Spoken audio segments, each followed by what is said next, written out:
Izraelske oblasti so že večkrat dale jasno vedeti, da za nobeno ceno ne bodo dopustile, da se Iran dokoplje do atomske bombe, zato se v zadnjem času krepijo ugibanja o morebitnem vojaškem napadu na iranske jedrske tarče.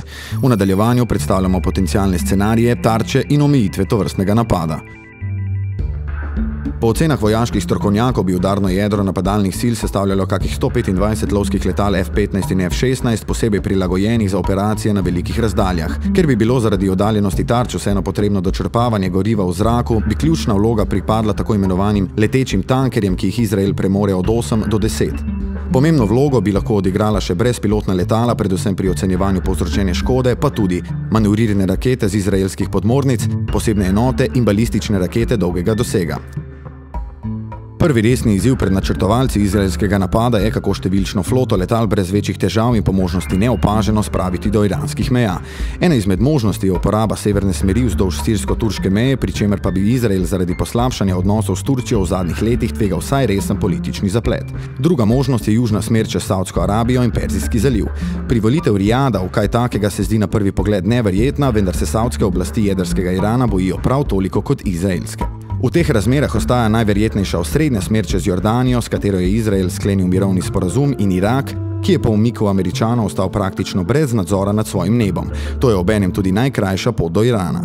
Kot rečeno, je ena od potencialno najvišjih ovir, s katerimi bi bile soočene izraelske sile, velika oddaljenost iranskih tarč, ki znaša tudi do 1800 km. Največji bojni doseg letal, ki bi izvedla napad, namreč znaša od 1200 do 1600 km. Če upoštevamo še čas zadrževanja nad tarčami in morebitne zaplete zaradi delovanja iranske obrambe, pa je jasno, da bi letala potrebovala dočrpavanje goriva tako na poti do Irana, kakor tudi med vračanjem. Nad Iranom bi se morale napadalne sile razdeliti in usmeriti proti široki paleti geografsko zelo razpršenih tarč, večina katerih leži globoko v notranjosti države. Med ključnimi so osrednji obrat za plemenitenje urana v Natancu, novejši nekoliko manjši obrat za plemenitenje urana Fordo v bližini mesta Qom, prva iranska jedrska elektrarna v bližini pristanišča Bushehr, kompleks za proizvodnjo težke vode in težkovodni reaktor v sklepni fazi gradnje v Araku, obrat za proizvodnjo jedrskega goriva iz Fahanu, raziskovalni reaktor v Teheranu, rudnik urana v Gačinu, kjer poteka tudi prečiščevanje in predelava uranove rude, vojaško oporišče Parčin, kjer menda izvajajo poskuse povezane z domnevnim vojaškim jedrskim programom. Zaradi omenjenih izraelskih zmogljivosti napad na vse elemente iranskega jedrskega programa bržkone ne pride v poštev, v omenjenem naboru tarč pa bi se najverjetneje znašli podzemna obrata za plemenitenje urana Natanz in Fordo, objekt za proizvodnjo jedrskega goriva v Isfahanu in kompleks v Araku, morda pa tudi eksperimentalno središče Parčin.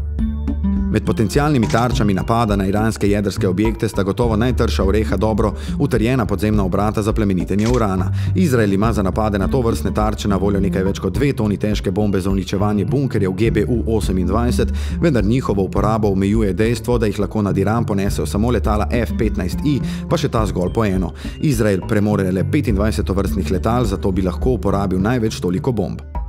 Bomba GBU-28 lahko v optimalnih pogojih, kar pomeni odvržena pri najvišji hitrosti z velike višine, tako da prileti na tarčo skoraj pod pravim kotom, pred detonacijo prebije 6 metrov betona oziroma 30 metrov zemlje. Medtem ko bi bila torej naloga uničenja najbolj utrjenih objektov zaupana floti lovcev F-15I, bi ostala letala poskrbela za druge, manj zavarovane tarče, sisteme protiletalske obrambe in iranske lovce, ki bi se zoperstavili napadalnim silam.